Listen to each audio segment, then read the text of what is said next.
Our first guest is responsible for Accenture's technology operation in the UK, so she is intricately involved in all the changes that we are seeing. It is great to be joined by Shaheen Sayed. Shaheen, welcome. Hello, Ollie. It's lovely to be here. Well, frankly, it's good to see someone in person after a year of video calls. I know. Me too. Thank you for being here. Now, the world has shifted in extraordinary ways over the past year or so.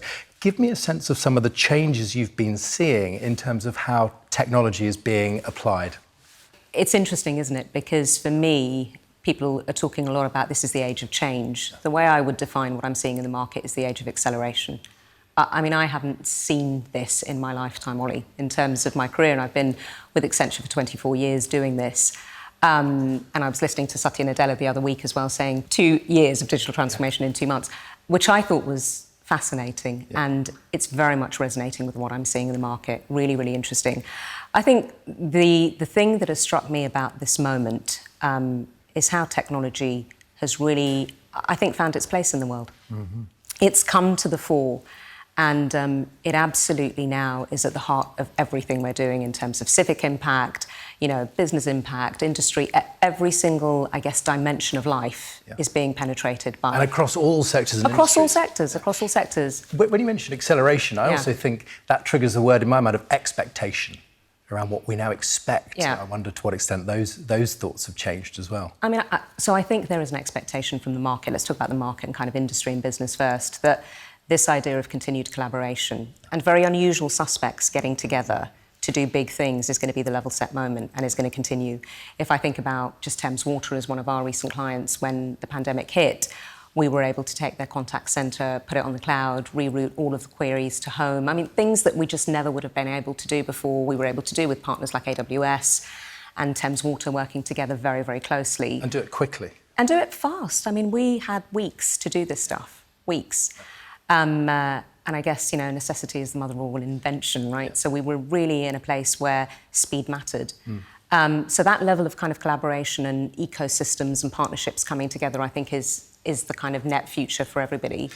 So on that though, Shaheen, let's set the scene a little bit, because I get the sense of acceleration, also then of opportunity. But talk a bit more broadly, because the opportunity that you're hinting at goes quite a bit beyond business. Just give me the breadth. I mean, absolutely. If you think about the vaccine programme, it's a really great example. We have level set, I think, expectations in the market and for citizens in particular around what national programmes need to look like and what they should expect from them. I think we've reopened the whole debate in terms of civic impact around data for public use and for good. And I think that's going to be a really interesting one that is going to continue into the future. I think, you know, certainly from the expectations of us, again, as citizens, if I take myself out of my role and just think of myself as a mum and someone that has a son at university and all of that kind of stuff, again, we're seeing a world now where I think technology is fundamentally disrupting education in a good net way, right? We really are seeing the application of it in the context of lifelong learning and teaching, you know, the next generation how to think about learning how to learn, so to speak. Yes, yeah. So we're seeing a kind of, I guess, an introduction of a renaissance, you know, a really interesting moment in time where both from the citizen's perspective and from the perspective of industry and business, we need technology to start to drive the debate, right? In a way that I think it probably hasn't for years. It really has been the service. It really has been the thing that is the enabler, but necessarily hasn't been at the beginning of the debate. Well, and, there is, you know, there is, though, the sense of jeopardy, though, I think, underneath that, which is huge opportunity, potential renaissance, as you say. What's at stake? Let's talk a bit about some of the challenges, some of the perils of getting it a bit wrong. Yeah, no, I mean, there's always this conversation, isn't there, about technology and the promise and the peril, right? And this idea of, I think we bifurcate it too far, by the way. I think there's this polemic around, you know, technology benevolence versus technology dystopia. And actually, it's always more complicated than that and more sophisticated. But what are we really seeing that's at risk? I mean, I think there is a conversation about public trust in technology. I think that has been something that we've been talking about for a while.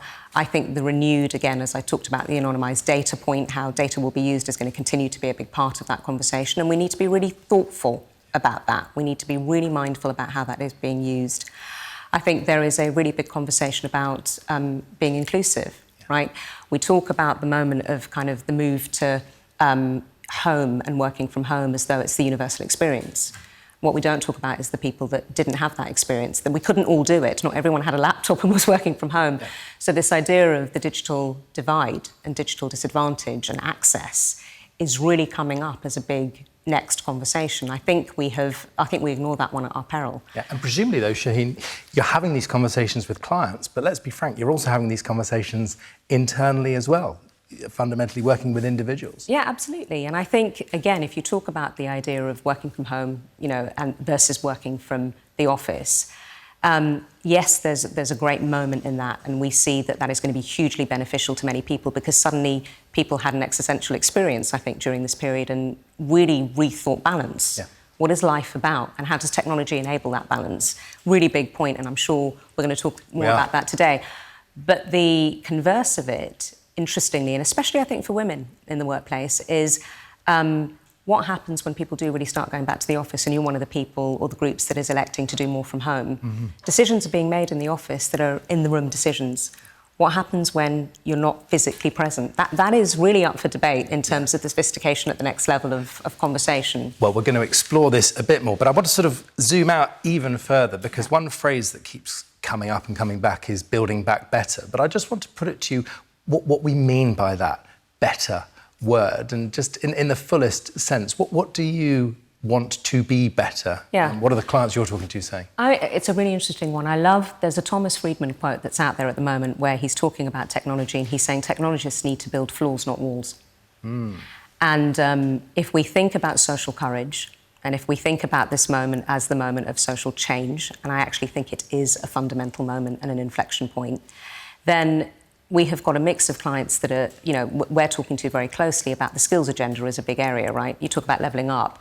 We really believe as an industry we need to be doing much more to focus on what is going on out there in the market, especially with young people, Ollie. I mean, it's really interesting what's happening. I don't know if you saw the news this morning.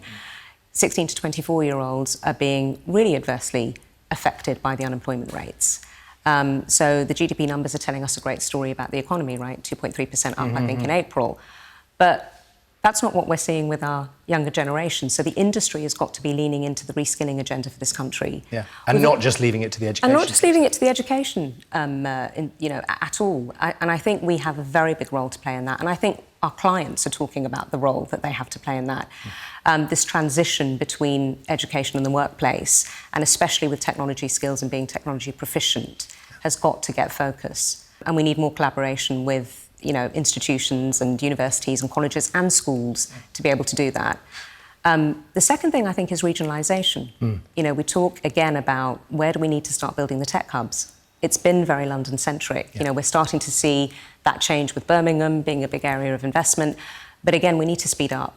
There's talent all over this country that we really need to help bring along, but also get access to. And be more proactive, more deliberate about it. And more deliberate. It hasn't been as intentional as it needed to be in business planning, I don't think. So you've got me thinking, though, Shaheen, about education, because I wonder to what extent, you're leading the technology practice. To what extent are you an educator these days?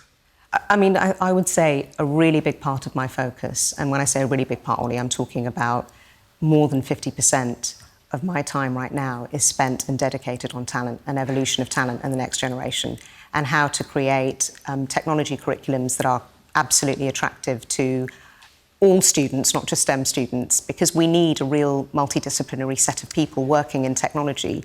Again, a huge agenda item for us. This isn't about the sort of elite of being an engineer.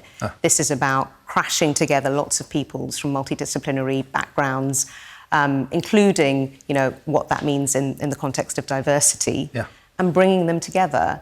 Because we've got some wicked problems to solve, right? And some big ones. We need really critical thinkers coming together with brilliant engineers.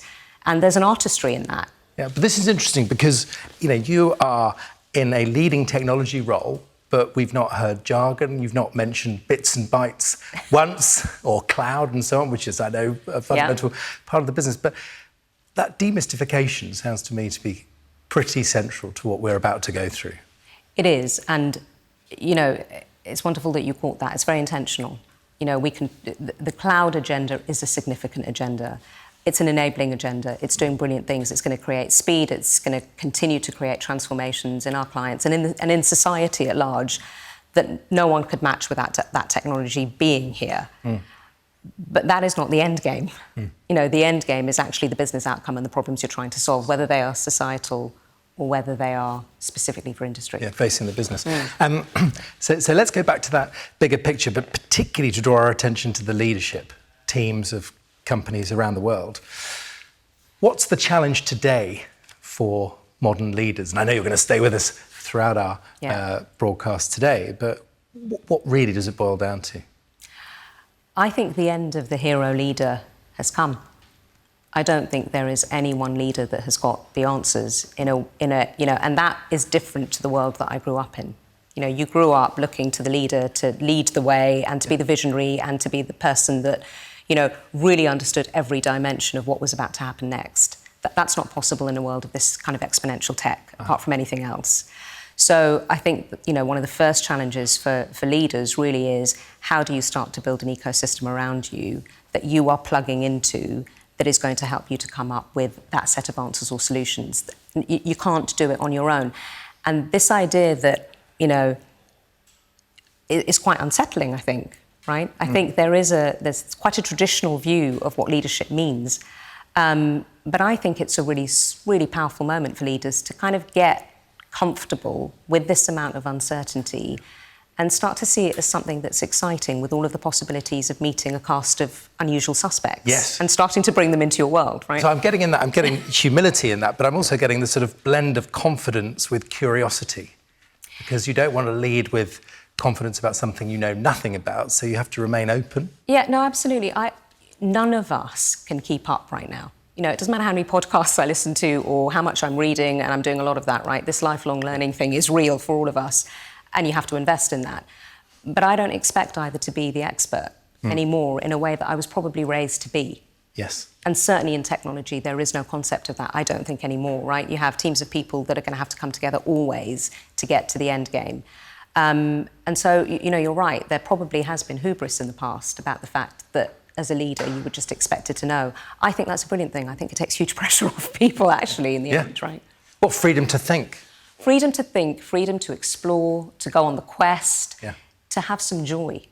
And actually, technology and creating products and business services is an incredibly imaginative act. In the end, when you bring something to order, whether it's a cloud transformation, whether it's working with Takeda, one of our brilliant clients with AWS, where we were looking at data and reimagining the whole experience in terms of disease diagnostics, in the end, what we were doing was an act of creation. Yes. It was, you know, and I don't think we think about it like that. I'm so pleased we've started on this foot, because I think creativity, imagination, joy, you know, not always the words one associates with the conversation about the technology of today and tomorrow. So this is a really, really helpful place to start. Shaheen Sayed, I know you're going to stay with us, but for now, thank you very much indeed. Thanks very much, Ollie.